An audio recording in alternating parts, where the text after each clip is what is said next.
Bismillahirrahmanirrahim. Assalamualaikum warahmatullahi wabarakatuh.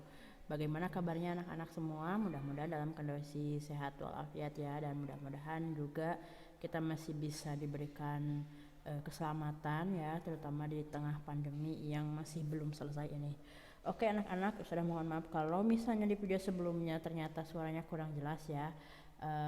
Mudah-mudahan walaupun kurang jelas juga masih ada yang bisa mengambil ilmunya. Baik, untuk hari ini masih akan membahas tentang Undang-Undang Dasar Negara Republik Indonesia tahun 1945 dalam sistem hukum nasional. Khususnya untuk hari ini tuh Ustazah akan bahas tentang peraturan perundang-undangannya ya, walaupun tidak akan sedetail mungkin karena itu akan dibahas di bab selanjutnya. Baik, ini ya peta konsepnya. Kemarin sudah belajar tentang sejarah Undang-Undang Dasar Negara Republik Indonesia tahun 1945. Kemudian kita juga udah belajar tentang makna dan kedudukan pembukaan, udah belajar juga tentang kedudukan sifat fungsi Undang-Undang Dasar, dan hari ini kita akan mempelajari tentang kedudukan peraturan perundangan dalam sistem hukum nasional. Ya, nah tujuan pembelajarannya masih sama dengan yang kemarin. Intinya ketika kalian sudah belajar tentang undang-undang dasar ini, kita itu bisa lebih menjadi seperti orang Indonesia yang seharusnya gitu ya. Jadi kita bisa melaksanakan undang-undang dasar dalam kehidupan kita sehari-hari ya. Kemudian, nah ini kita akan langsung saja. Tapi sebelumnya kita akan mulai dengan berdoa terlebih dahulu. Berdoa dipersilahkan. Ya, berdoa selesai, mudah-mudahan ilmu yang kita peroleh hari ini bisa berkah dan bermanfaat. Baik, peraturan perundang-undangan sistem hukum nasional. Ya, nah, oke, sudah punya ini ada aturan kesiswaan dari SMPIT Ajkia ya untuk siswa. Nah, ternyata itu banyak aturannya kan, ada aturan umum, di sini ada aturan beribadah, ada aturan berpakaian. Ya, nah pertanyaannya kenapa sih harus sampai dibuatkan undang-undangnya atau dibuatkan aturannya ya? Karena aturan ini sebenarnya itu untuk mencapai tujuan. Jadi SMPIT itu punya tujuan atau punya visi dan misi yang ingin dicapai. Nah, visi dan misi ini tentu harus ada cara-cara yang bisa ditempuh. Nah, salah satunya itu mengondisikan siswa itu harus bisa disiplin sesuai dengan aturan agar bisa mencapai visi dan misi itu. Ya, nah mungkin kalian sudah tahu visi dan misinya itu apa. Nah, terutama kita itu punya visi untuk menjadikan generasi yang soleh, unggul, ya kreatif, kemudian berwawasan global dan lain-lain. Nah, itu tentu harus ada caranya untuk mencapai ke sana. Nah, salah satunya itu dengan dibuat aturan agar sesuai gitu ya dengan kriteria visi yang tadi. Nah, inilah contohnya. Jadi ada aturan umum, kita itu tidak boleh pindah akidah, beda akidah ya. Tentu dengan istilah soleh itu juga tidak bisa kita itu akidahnya akidah yang selain akidah Islam. Ya, orang soleh itu pasti akidahnya itu hanya kepada Allah dan Rasulullah ya. Tidak berinteraksi dengan jin ya dan lain-lain. Nah, inilah pokoknya contohnya. Nah, termasuk juga dibahas tentang aturan berpakaian, aturan beribadah. Karena ingin mencapai tujuan yang tadi, yang visi misi yang tadi. Nah, sama halnya dengan Indonesia ya. Indonesia ini adalah bangsa yang merdeka. Tentu kalau yang bangsa yang merdeka itu tidak hanya perorangan saja, tapi seluruh rakyat yang ada di Indonesia itu sudah merdeka. Nah, kalau orang-orang yang sudah merdeka, berarti kita itu punya satu pola kehidupan. Nah, pola kehidupannya itu sama, kemudian sejenis yang mirip, dan itulah kita kemudian membangun yang disebut dengan negara. Nah, negara ini tentu tidak akan berjalan dengan mulus kalau tidak ada satu aturan yang memaksa kita semua untuk tunduk dan patuh sehingga kita itu bisa di jalur yang tepat itu. Dalam artian gini, kita nggak mungkin gitu ya, misalnya dalam satu keluarga aja.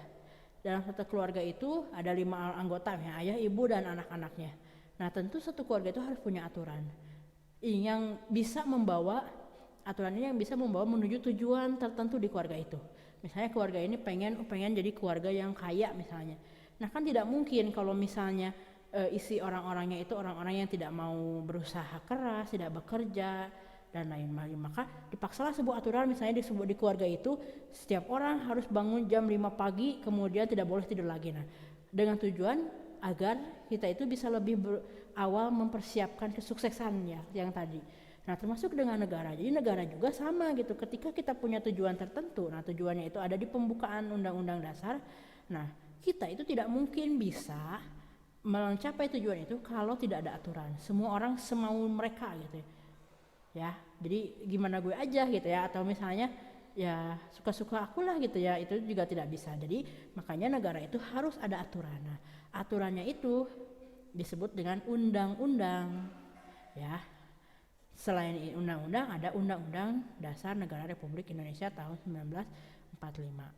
Nah, dua ini adalah aturan yang akan mengatur kita, yang akan mengikat kita, yang akan membawa kita untuk mencapai tujuan kita ya, tujuan negara ini yang tercatat yang tercantum di pembukaan Undang-Undang Dasar Negara Republik Indonesia.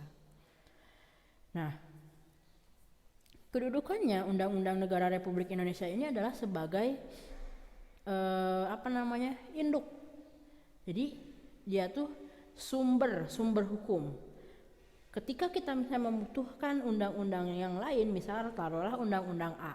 Undang-Undang A ini misalnya tentang Undang-Undang Pemilihan Presiden gitu ya, pemilu, Undang-Undang Pemilu. Nah, Undang-Undang Pemilu atau Undang-Undang A ini tidak boleh bertentangan dengan Undang-Undang Negara Republik Indonesia. Kenapa? Karena kalau misalnya bertentangan, tentu undang-undang ini tidak usah dipatuhi. Ya, jadi sekali lagi, kalau ada undang-undang yang tidak sesuai dengan Undang-Undang Negara Republik Indonesia, kita tidak perlu mematuhinya. Kenapa? Karena sekali lagi, kedudukan Undang-Undang Dasar Negara Republik Indonesia itu adalah sebagai sumber hukum. Ya, dia induk. Dia itu ada di atas segala undang-undang yang ada di Indonesia.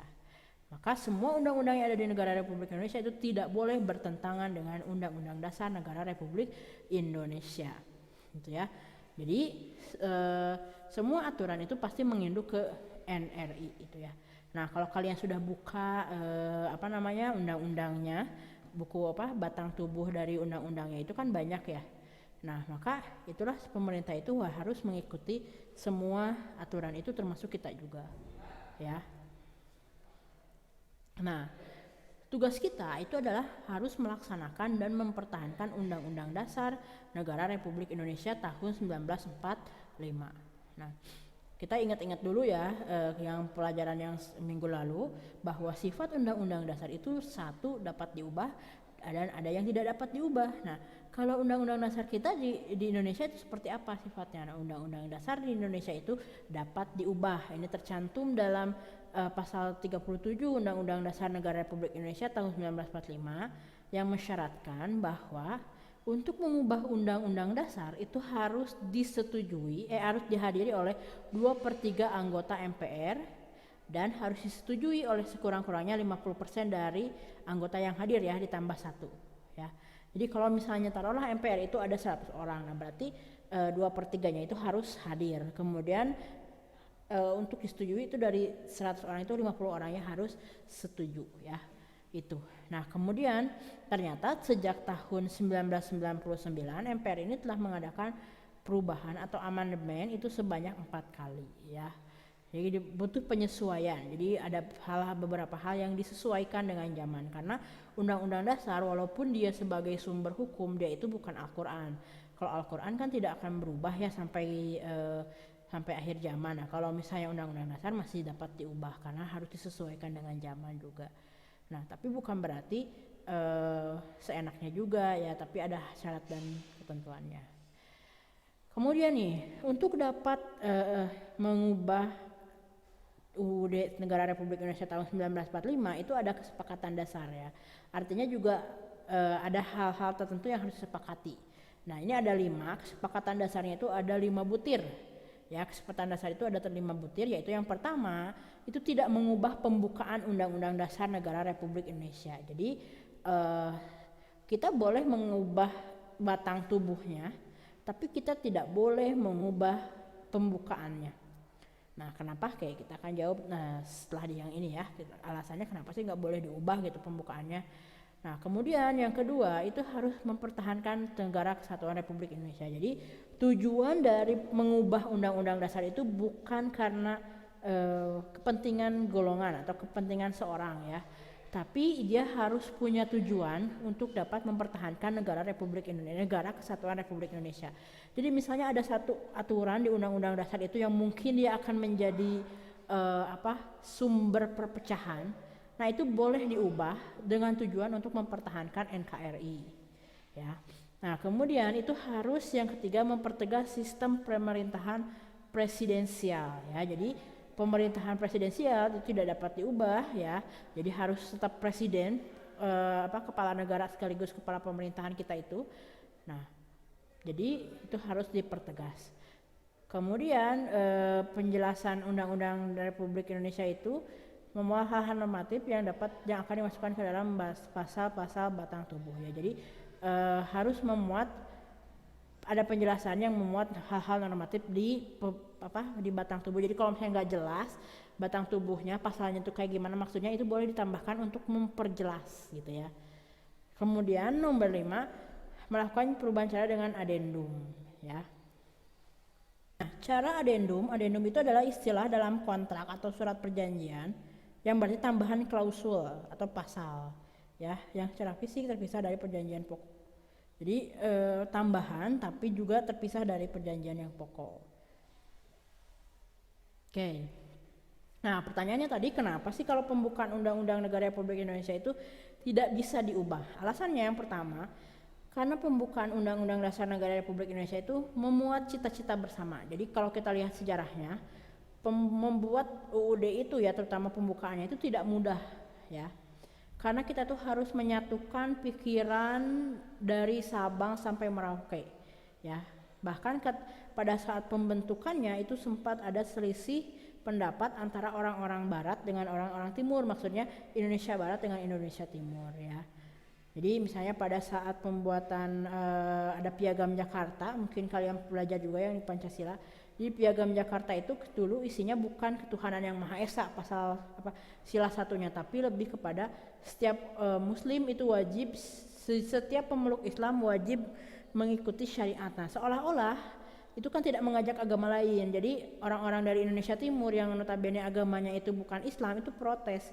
Kalau misalnya mau itu katanya gitu ya, mau itu isi Piagam Jakarta atau Pancasila, maka kami di Indonesia Timur tidak akan ikut sama Indonesia gitu ya. Jadi ada ancaman seperti itu.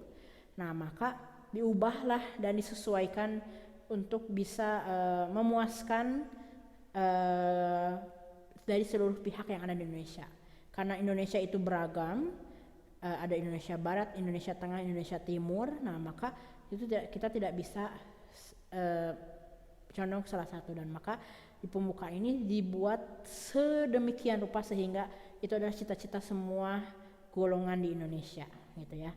Nah, kemudian alasannya juga itu memuat tujuan-tujuan yang biasa juga disebut sebagai falsafah kenegaraan atau state side atau cita-cita negara ya. Nah, yang kemudian itu menjadi kesepakatan pertama bangsa Indonesia dalam membangun wadah negara kesatuan Republik Indonesia. Intinya ini tuh ada tujuan, ada cita-cita, dan itu semuanya sudah dipikirkan bersama seluruh golongan, seluruh tokoh dari setiap daerah. Jadi gak bisa kita itu mengubah asal. Dan kalau kita lihat juga di pembukaan memang sudah sangat sesuai ya dengan Indonesia, maka tidak usah diubah lagi. Kecuali kalau ada beberapa orang yang merasa berkepentingan ingin mengubah identitas Indonesia, maka itu harus diwaspadai ya. Oke, nah sekarang apabila pembukaan Undang-Undang Negara Republik Indonesia ini diubah ya, dengan sendirinya kesepakatan awal berdirinya negara Indonesia Merdeka itu akan hilang. Jadi pada saat kita akan merdeka itu ada kesepakatan tertentu ya antara setiap tokoh di setiap daerah ya. Nah, kalau itu diubah berarti udah hilang. Bisa jadi bubar Indonesianya gitu ya. Dengan hilangnya kesepakatan awal tersebut sama saja dengan membubarkan NKRI.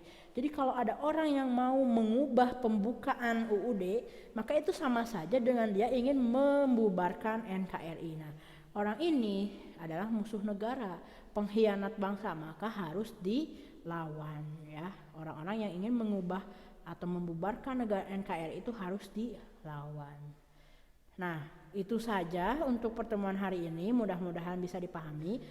Untuk minggu depan kita akan ada proyek PKN ya, jadi ya sudah ingatkan lagi untuk anak-anak yang masih di bawah KKM nilai ulangan kemarin silahkan terus lakukan remedial. Mudah-mudahan bisa ya, karena udah kasih pembahasannya, nggak mungkin nggak bisa, tonton dulu ya kemudian kerjakan remedialnya. Oke, itu saja untuk pertemuan hari ini, mudah-mudahan kalian bisa mendapatkan ilmunya dan bisa bermanfaat juga. Terima kasih atas perhatiannya. Assalamualaikum warahmatullahi wabarakatuh.